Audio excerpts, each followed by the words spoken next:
एक छात्र जिसके पढ़ने लिखने की उम्र है मगर उस पर तकरीबन 1 करोड़ का कर्ज है। जी हाँ, और कर्ज का कारण अगर आप जानेंगे तो आपको लगेगा कि अरे कर्ज के इस दलदल की तरफ तो मेरे आसपास के कई लोग भी बढ़ते दिखाई दे रहे हैं। इन दिनों एक वीडियो वायरल हो रहा है जिसमें एक टीवी चैनल के माध्यम से जनता से बातचीत होती है। उसके एंकर प्रतीक त्रिवेदी लोगों से बात कर रहे होते हैं। उस बीच एक युवा जिसका नाम हिमांशु, वो बताता दिखता है कि मैं पढ़ाई करता हूं मगर मेरे ऊपर 1 करोड़ का कर्ज है, और जो कर्ज का कारण है वो ये जो ऑनलाइन क्रिकेट के ऐप हैं जिसमें टीम बनानी होती है, कर्ज का कारण वो निकलता है। वो पैसे कहाँ से लाया, किस तरह से पैसे जुटाए, परिवार में अब क्या स्थिति, ये भी आपको बताऊंगा। मगर उससे पहले यहाँ गंभीर विषय यह भी है कि इस देश में क्रिकेट के प्रति एक अजीब दीवानगी है। यहाँ क्रिकेटर को सुपर हीरो माना जाता है मगर वो तमाम सुपर हीरो फिर वो चाहे विराट कोहली हो, रोहित शर्मा हो, महेंद्र सिंह धोनी, सौरभ गांगुली, एक बहुत लंबी लिस्ट, ये तमाम सुपर हीरो हर दूसरे मिनट में टीवी पर आते हैं और बताते हैं कि किस प्रकार से ये क्रिकेट ऐप में एक टीम बनाई है और करोड़पति बन जाइए। इन युवाओं को करोड़पति बनाने के सपने इन सुपर हीरो के माध्यम से आते हैं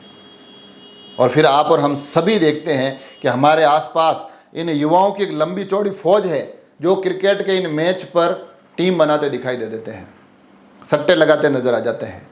और ये इन युवाओं को छोड़िए, छात्रों को छोड़िए, आपके आसपास, हमारे आसपास ऐसे भी बड़ी संख्या में लोग दिखेंगे जो रोजमर्रा की कमाई पर आश्रित होते हैं,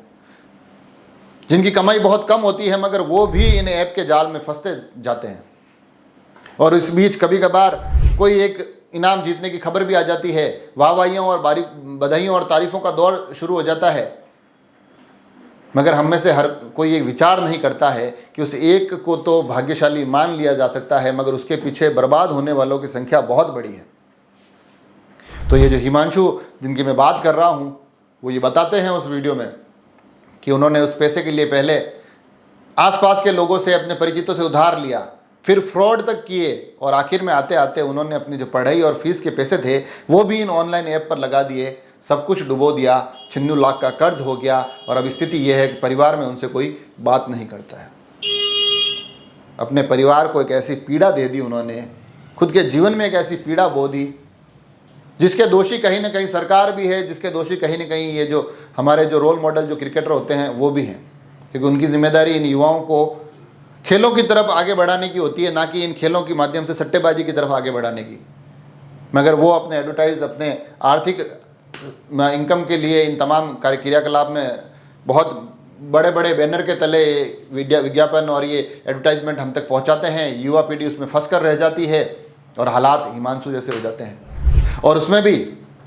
एक पक्ष सरकार को भी समझना होगा, क्योंकि जिस तरह से युवा इस जाल में फंस रहे हैं, जो कि एक छोटे से एक अमाउंट को लेकर आगे चलते हैं, उनको लगता है कि क्या है, गए 50 रुपये गए तो गए 35 रुपये गए तो गए 60 रुपये गए।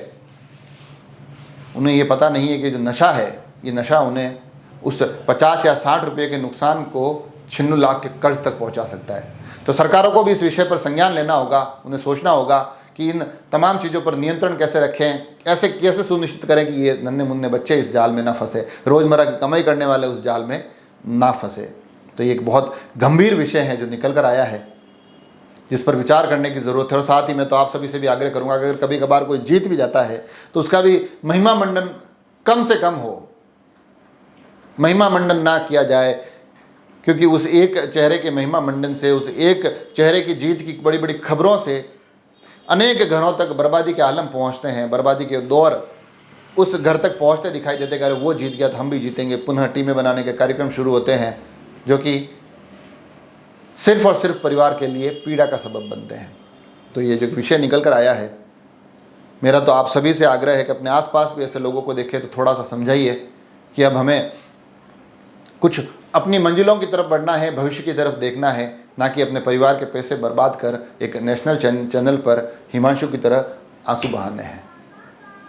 जुड़े रहें राजसमंद एक्सप्रेस से। धन्यवाद।